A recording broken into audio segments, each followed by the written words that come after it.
चैत्र मास की पाप मोचनी एकादशी।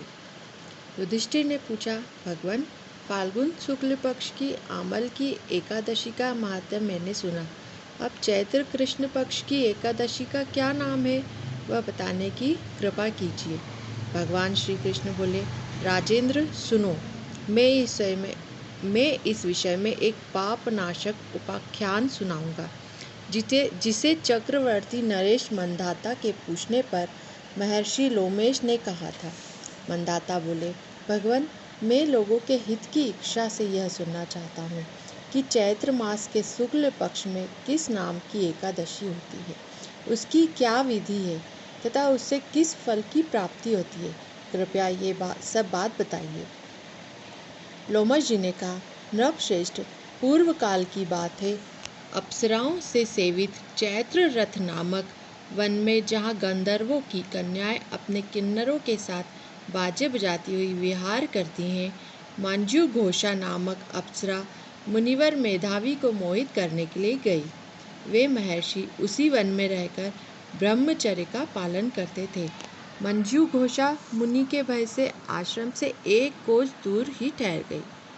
मतलब उनको मुनि का डर था, इसलिए वो 1 कोस दूरी ठहर गई और सुंदर ढंग से वीणा बजाती हुई मधुर गीत गाने लगी।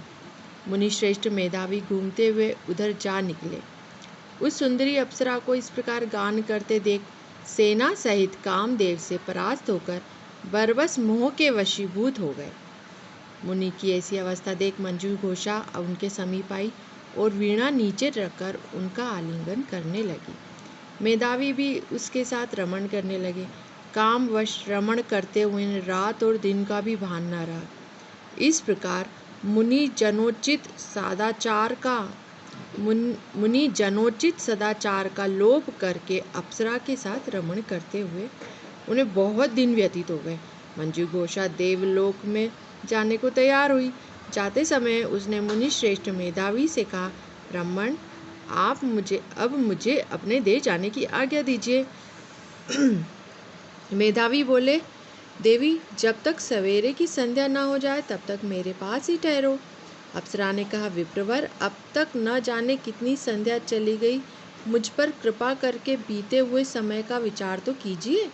लोमश जी कहते हैं, राजन, अप्सरा की बात सुनकर मेधावी के नेत्र आश्चर्य से चकित हो उठे।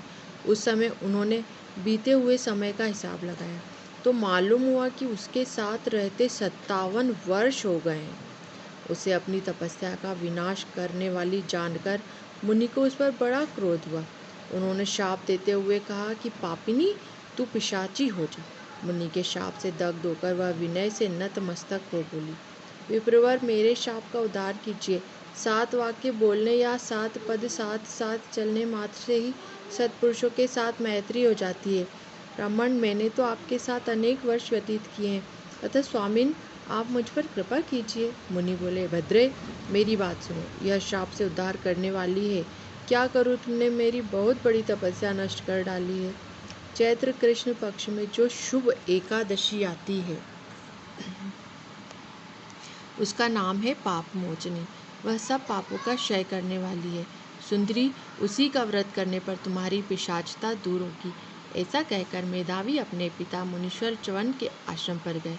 उन्हें आया देख च्यवन ने पूछा, बेटा, यह क्या किया? तुमने तो अपने पुण्य का नाश कर डाला। मेधावी बोले, पिताजी, मैंने अप्सरा के साथ रमण करने का पातक किया है, मतलब पाप किया है। कोई ऐसा प्रायश्चित बताइए जिससे पाप का नाश हो जाए। च्यवन ने कहा, बेटा, चैत्र कृष्ण पक्ष में जो पाप मोचनी एकादशी होती है उसका व्रत करने पर पाप राशि का विनाश हो जाएगा। पिता का यह कथन सुनकर मेधावी ने उस व्रत का अनुष्ठान किया। इससे उनका पाप नष्ट हो गया और वे पुनः तपस्या से परिपूर्ण हो गए। इसी प्रकार मंजू घोषा ने भी इसी उत्तम व्रत का पालन किया। पाप मोचनी का व्रत करने के कारण यह पिशाच योनि से मुक्त हुई, मतलब वो पिशाच योनि से मुक्त हो गई और दिव्य रूप, कौन? वो अप्सरा है ना, और दिव्य रूप धारिणी श्रेष्ठ अप्सरा होकर स्वर्गलोक में चली गई। राजन, जो श्रेष्ठ मनुष्य पाप मोचनी एकादशी का व्रत करते हैं उनका सारा पाप नष्ट हो जाता है। इसको पढ़ने और सुनने से सहस्त्र गोदान का फल मिलता है। ब्रह्म हत्या, स्वर्ण की चोरी, सुरापान और गुरु पत्नी गमन करने वाले महापातक की भी इस व्रत के करने से पाप मुक्त हो जाते हैं। यह व्रत बहुत पुण्यमय है। यह व्रत कथा मैं आपको पद्म पुराण में से पढ़ा रही हूँ।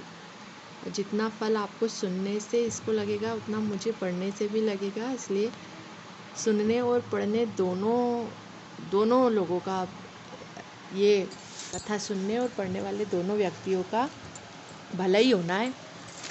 ये देखिए, ये पद्म पुराण मैं से पढ़ा रही हूँ। राधे राधे, नारायण हरि बोल।